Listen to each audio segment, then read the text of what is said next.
Hello, welcome to my channel. I'm Leandra, and today I will be talking about this book right here, Coraline. I've had it for a couple of years, but I hadn't read it yet. And I have seen the Tim Burton movie adaptation of it before, and I liked it. It wasn't one of my favorite Tim Burton movies.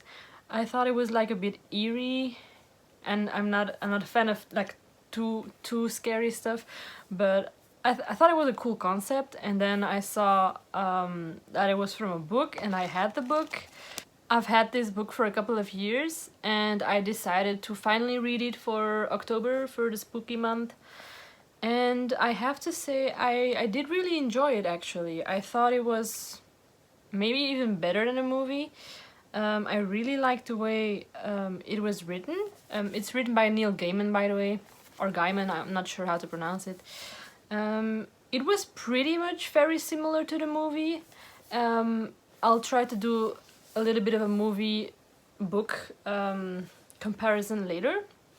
But basically, for the people who haven't seen the movie or haven't read the book yet, it's about a girl who's called Coraline, and she and her family moved to this new house. Well, building actually.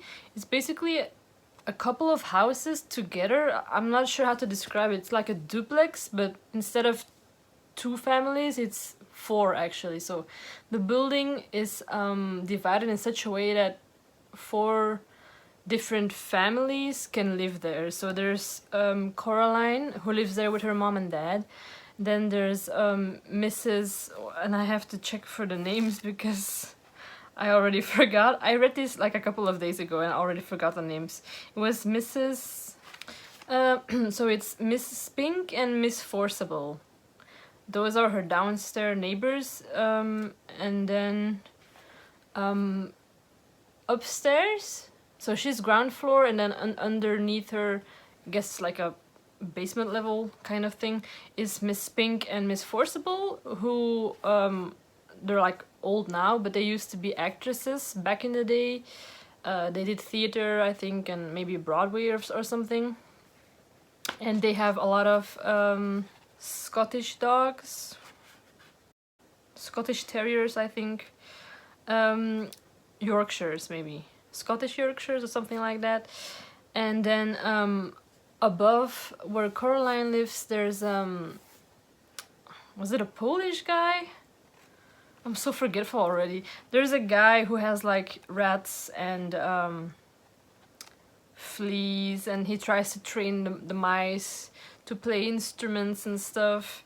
And I think like somewhere near the end we learn that his name is Bobo, or like Mr. Bobo. And so, oh, also there's a vacant house as well, so there's place for four families. And so Coraline moves there with her parents. They haven't really settled in yet, I think, because there are still boxes everywhere. And both of her parents are working from home, so she's pretty bored at home.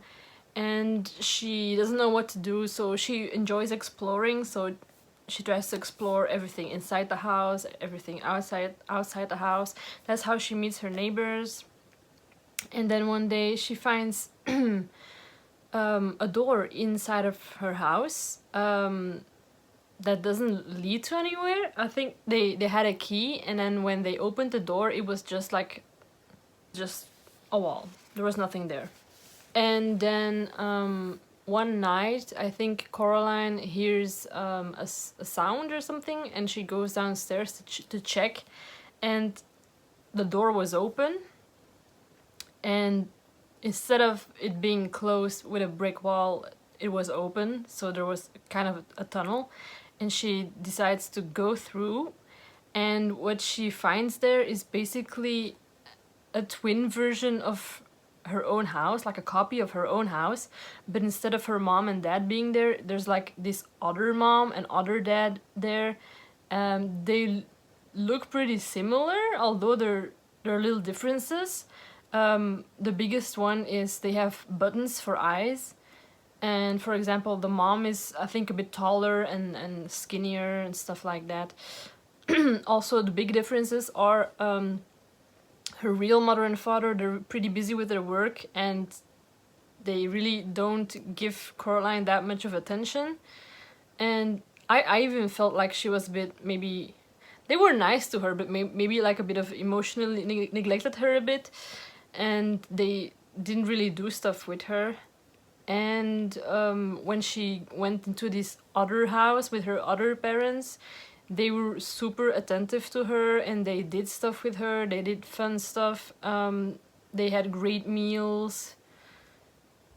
They told her that they love her and stuff like that. They looked like the perfect parents to her in that scenario. But the more time she spends there, she gets this really weird feeling, and she gets creeped out a bit. And then one of the days when she tries to go back home, the other mother is trying to keep her there longer, so she starts to notice that something's not really right. But then she goes back home, and when she goes back home, her parents aren't there, so she's by herself.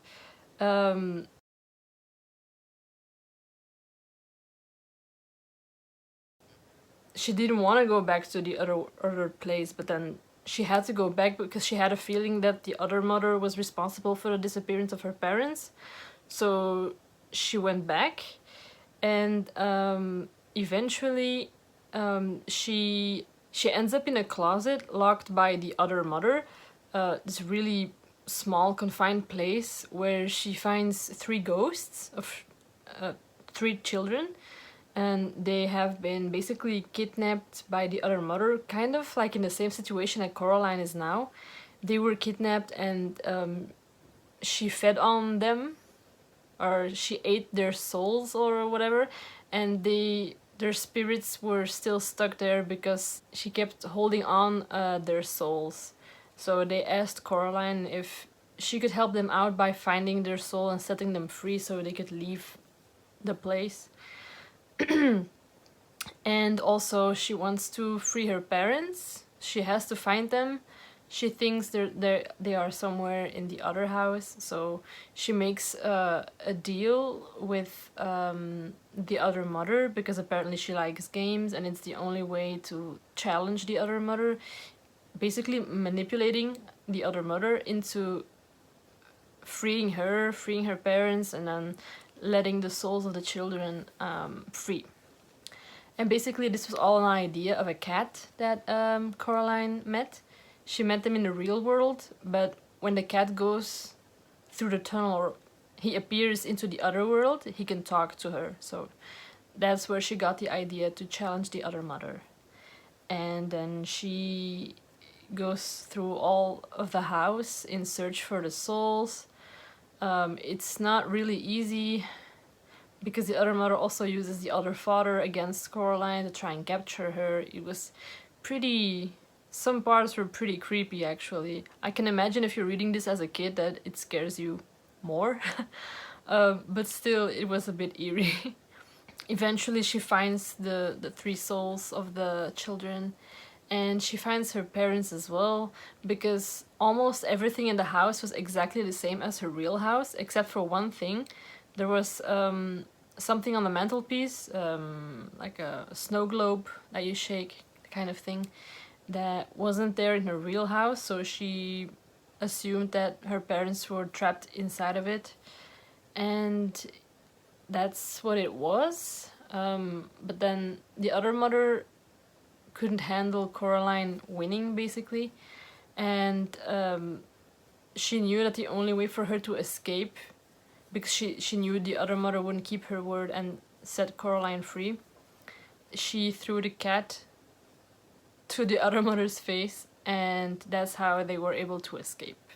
So she freed her mother and her father, the 3 kids. She took the soul, basically they were like pieces of marbles, and she took them with her, and the cat and her parents, through the tunnel, just in time to go through the door, close the door, lock it, and that's it, basically.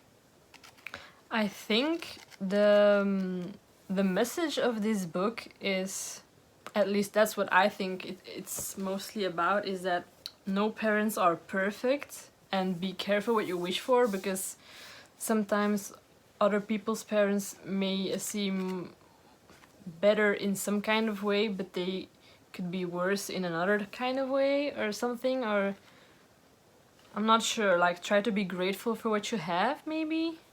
I'm not really sure what the message in this book is. I've never been really good at seeing the bigger picture or like underlying messages in books, but I really enjoyed it. It was unique, and it was written, it was phrased in a specific way. I'm not sure how to word it. It was easy to read, and like it drew you in. I think I read this in 2 days, which, I mean, I could have done it in one, but I'm a slow reader, and I did it in 2 days. I would rate it 4 out of 5 stars. This is a first edition also, by the way. I'm also curious to read other books by Neil Gaiman, because I've heard that his books are really good. This is the first one I've read of his, and after having read this, I'm definitely interested to read more of his works. I might actually see the movie after this. If I had to compare the book with the movie, the biggest differences, I think, were that in the movie they added a whole new character, which I've forgotten his name. It was like a boy, YB, or he had a weird name, YB, something like that. That was not in the book. I think for the rest it was pretty similar. I haven't seen the movie in a long while, so I'm not sure if the part of the 3 children's ghosts being stuck in the other world, if that happened in the movie as well. I think it did. I'll have to watch it again.